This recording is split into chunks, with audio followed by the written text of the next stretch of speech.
Friends வணக்கம். எம்எஸ்ஆடி YouTube channel பண்ணுறோம். இப்போ வந்து பார்த்திங்கன்னா ஒரு கொரியர், ஒரு நம்பர் ஒரு கொரியர் வந்துருக்காது. அதை ஓப்பன் பண்ணி என்ன ஃபால்ட்னு சொல்லிட்டு பார்த்துடலாம். ஓகேங்களா, கொஞ்சம் டீப்பாக போக வேண்டிய தேவையில்லை, சும்மா ஓரளவு பார்த்துடலாம். இது வந்து பார்த்திங்கன்னா செல்வம் திருப்பூர்னு சொல்லிட்டு அட்ரஸ் போட்டிருக்காங்க. இது வந்து ஓப்பன் பண்ணி பார்த்துடலாம். ஓகேங்களா ஃப்ரெண்ட்ஸ், இப்போ வந்து ஓப்பன் பண்ணி பார்த்துடலாம். நிறைய பேர் வீடியோ பார்த்துட்டு முடிஞ்சிட்டு சப்ஸ்கிரைப் பண்ணிக்கோங்க. வாங்க வீடியோக்குள்ளே போகலாம். வந்து பார்த்திங்கன்னா ஃபுல்லாக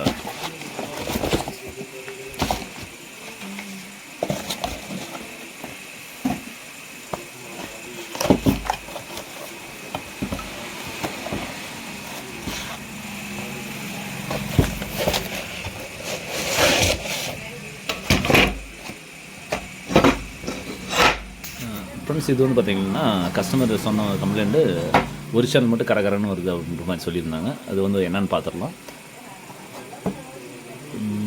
பாருங்கள், இது 506 ஸ்டோன்ஸ்லாம் யாரும் ஆர்டர் பண்ணியிருக்காங்க போல். ஆர்டர் பண்ணி பார்த்துருக்காங்க. சரி, லைன் கொடுத்து செக் பண்ணி பார்த்துடலாம். செக் பண்ணி பார்த்துட்டு என்ன ஃபால்ட்டுன்னு செக் பண்ணி பார்த்துடலாம். என்ன ஃபால்ட்டுன்னு சொல்லிட்டு சர்வீஸ் பண்ணிடலாம். ஓகேங்களா, வாங்க வீடியோ தொடர்ந்து வீடியோ பார்த்துட்டு வாங்க நண்பர்களே. சும்மா அதிகமாக கொலகொலன்னு பேசக்கூடாது, டக்குன்னு வேலைக்கு போயிடலாம். ஓகேங்களா, இப்போ வந்து இதுக்கு பவர் செக்ஷன் கொடுத்துட்டு ஆடியோ செக் பண்ணி பார்த்துடலாம். ஃப்ரெண்ட்ஸ், இப்போ வந்து பார்த்திங்கன்னா அது செக் பண்ணிவிட்டோம். இதில் வந்து பார்த்திங்கன்னா எல்லா சேனலும் செக் பண்ணிவிட்டோம். இந்த ஒரு சேனல் மட்டும் ஃபால்ட்டு. ஒரு சேனல் பார்த்திங்கன்னா ஸ்பீக்கர் அவுட்டே வரல சுத்தமாகவே. இந்த டென்ஸ்டில் என்ன ஏன்னா ஸ்பீக்கர் இது வந்து ஓப்பன் ஆகிடுச்சுன்னா ஸ்பீக்கர் அவுட் வந்துடும். ஸ்பீக்கரில் அவுட்டில் வந்து அம்மிங் சவுண்ட் வரும், அதுவும் வரல.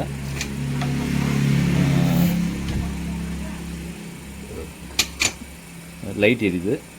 இந்த இதில் பார்க்கணும், இதில் என்ன ஃபால்ட் இருக்கும். ஒருவேளை இந்த பீசபிள் ரெசிஸ்டன்ஸ் எதாவது ஃபால்ட் ஆனாலும் பீசபிள் ரெசிஸ்டன்ஸ் போயிடும். அதை செக் பண்ணி பார்த்துக்கலாம். அந்த ஒரு சேனல் மட்டும் தான் 4 சேனல் நல்லா படுது. இது ஒன்று மட்டும் என்னென்னு செக் பண்ணி பார்த்துக்கலாம். ஃபஸ்ட்டு இது பீசபிள் ரெசிஸ்டன்ஸ் நல்லா இருக்கான்னு சொல்லிட்டு செக் பண்ணி பார்க்கணும். செக் பண்ணி பார்த்துட்டு அடுத்தடுத்து போய் பார்த்துடலாம். ஃப்ரெண்ட்ஸ், இப்போ வந்து பார்த்திங்கன்னா ஒர்க் ஃபினிஷ் ஆகிடுச்சு. இது வந்து பார்த்திங்கன்னா இந்த 2 பீசபிள் ரெசிஸ்டன்ஸ் மட்டும் தான் போயிட்டுருக்கு. பாருங்கள், நான் கம்பி கட் பண்ண அதை வச்சுருக்கேன். மற்றபடி எல்லா சேனலும் ஒர்க் ஆகுது. பாருங்கள், இப்போ எல்லா சேனலும் ஒர்க் ஆகுது. 5 சேனலும் செக் பண்ணிவிட்டேன். கஸ்டமர் வந்து பக்கத்தில் இருக்க எல்லா சேனலும் செக் பண்ணிடணும்னு சொன்னாங்க. எல்லாமே க்ளீனாக செக் பண்ணிட்டோம். பர்ஃபெக்டாக ஒர்க் ஆகுது. ஓகேங்களா, இது வந்து போயிடுச்சு. என்ன காரணம் போகிறதுக்கு வந்து 2 காரணம் இருக்குது. ஒன்றா ஸ்பீக்கரு ஒயர் வந்து அவுட்டரில் வந்து டச் ஆகிட்டு இருக்கணும், ஒரு மெத்தடு. அப்படி இல்லாட்டி ஸ்பீக்கர் காயில் வெந்துட்டு இருக்கணும். வெந்துட்ட பின்னாடி யூஸ் பண்ணும்போது வருது, அது ஒரு மெத்தேடு. இப்போ வந்து பார்த்திங்கன்னா இது வந்து போயிடுச்சுன்றது வந்து எப்படி செக் பண்ணலான்றதுக்கு ஒரு டெமோ பார்த்துடலாம். ஓகேங்களா, போயிடுச்சிடலாம். ஏன்னா ஒரு கையில் வந்து கேமராவும் ஒரு கையில் வந்து மீட்டரும் இருக்குது. அதனால் அவங்க கரெக்டாக அக்யூரேட்டாக பார்க்க முடியாது.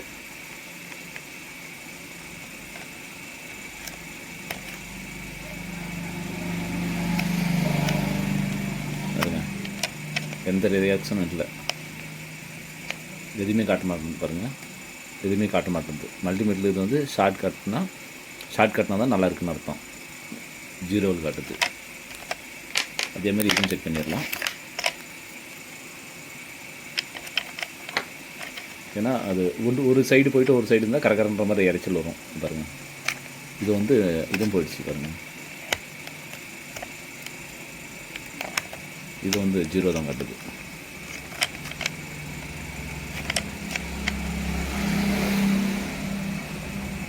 ஃபுல்லாக டச் பண்ணியாச்சு. மீட்டரில் பாருங்கள், ஃபுல்லாக 0 காட்டுது. இது மாதிரி 0 காட்டினா இது வந்து போயிடுச்சுன்னு அர்த்தம், ஓப்பன் ஆகிடுச்சின்னு அர்த்தம். இது ஒரு நல்லா இருக்கிறதே உனக்கு காட்டுறேன். பாருங்கள், நல்லா இருக்கிற ஒரு இது ஒன்று எடுத்துக்கலாம். நல்லா இருக்குது. இது புதுசு எடுத்து செக் பண்ணி பார்த்துடலாம். ஓகேங்களா, அப்போ தான் நம்மளுக்கு ஒரு ஐடியா கிடைக்கும். பாருங்கள், இதுதான் ஓம்ஸ் வேல்யூ. இது மாதிரி ஓம்ஸ் காட்டணும். இது வந்து காட்ட மாட்டேங்குது. 2 போயிடுச்சு. இப்போ புதுசாக மாற்றிட்டோம். இதை மாற்றிட்டு இது கஸ்டமருக்கு கொடுத்து அனுப்பிச்சிடலாம். அவ்வளோதான், ஒர்க்கு ஃபினிஷ் ஆகிடுச்சு. இதுக்கு வந்து சில பேருக்கு இப்போ என்ன ரேட் அதிகமாகலாம், ஒரு போர்டு அட்டன் பண்ணால் ஒரு போர்டுக்கு 100 ரூபா லேபரு ப்ளஸ் இந்த ரெசிஸ்டன்ஸ் போயிடுச்சு. அந்த ரெசிஸ்டன்ஸ்க்கு என்ன ரேட்டோ நீங்கள் அங்கேருந்து கொடுத்து அனுப்புகிற கொரியர் சார்ஜ் மட்டும் தான். மற்றபடி எக்ஸ்ட்ராலாம் எதுவும் பே பண்ண தேவையில்லை. ஓகேங்களா, அமௌண்ட் எக்ஸ்ட்ராலாம் கொடுக்க தேவையில்லை. ஒரு அட்டன் பண்ணால் ஒரு 100 ரூபா. இந்த சின்ன வேலை இருந்தாலும் சரி, பெரிய வேலை இருந்தாலும் சரி, 100 ரூபா. அதுக்கப்புறம் என்ன பொருள் போயிருக்கு அந்த பொருளுக்கு மட்டும் அமௌண்ட். ஓகேங்களா, இப்போ வந்து இது 5 சேனல். இப்போ வந்து பார்த்திங்கன்னா எல்இடி வந்து இந்த சக்தி போர்டை பொறுத்த வரைக்கும் பார்த்திங்கன்னா எல்இடி வந்து எல்லாமே எரியணும். 5ம் எரிஞ்சால் அது வந்து நல்லா இருக்குன்னு அர்த்தம். ஒரு எல்இடி எரியலனா கூட அது போயிடுச்சுன்னு அர்த்தம். அவ்வளோதான் மெத்தடு. சிலது எல்இடி எரிஞ்சாலும் அவங்க வந்து ஆடியோ வராது. அப்போ வந்து பார்த்திங்கன்னா ப்ளஸ் லைனில் வந்து ஓப்பன். அதுதான் மெத்தடு. இப்போ வந்து இதுக்கு கஸ்டமர் கொடுத்து அனுப்பிச்சிடலாம். இது மாதிரி ஏதாவது போர்டு சர்வீஸ் பண்ணாலும் கான்டாக்ட் பண்ணுங்கள். சில பேருக்கு பார்த்திங்கன்னா 5 போயிட்டால் தான் அமௌண்ட் அதிகமாக வரும். மற்றபடி சின்ன டிரான்ஸ்ஃபர் போய்ட்டு அமௌண்ட் அதிகமாக வராது. ஓகேங்களா? தொடர்ந்து வீடியோ பார்த்தவங்க நண்பர்களே, MSc Audio யூடியூப் சேனல் பண்ணாங்க. மீண்டும் ஒரு அடுத்த வீடியோ சந்திப்போம். நன்றி, வணக்கம்.